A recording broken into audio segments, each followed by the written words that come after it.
Alright, tapos na po yung project natin. Yan na po. Gagawin po itong Biofloc technology.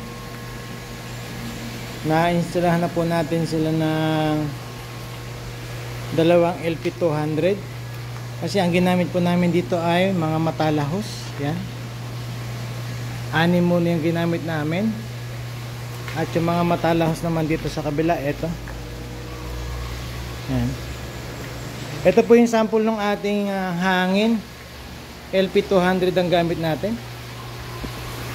Ayan, ganyan po siya. Wala pa kasing pabigat, kaya dinaganan muna namin para hindi umangat. Ayan.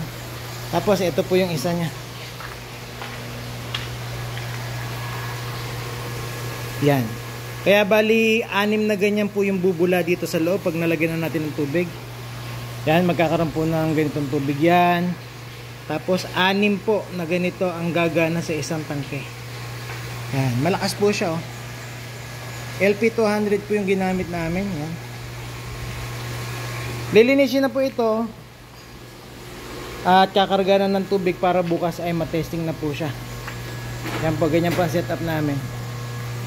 Naglagay po ako ng ganito, yung check bulb, para yung buga ng hangin dito, at pag nasiksik na yung hangin dito sa loob na yan ay hindi babalik sa kanya, hindi masisira yung ating makina. Saka salatin nyo po, hindi pa nagiinit yung ating makina. Yan po. Yan po yung sinet up natin. Yan. Okay. Sige po. Yan. Testing din natin tong kabila.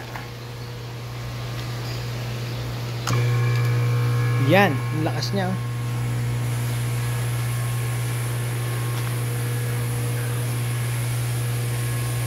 Yan po.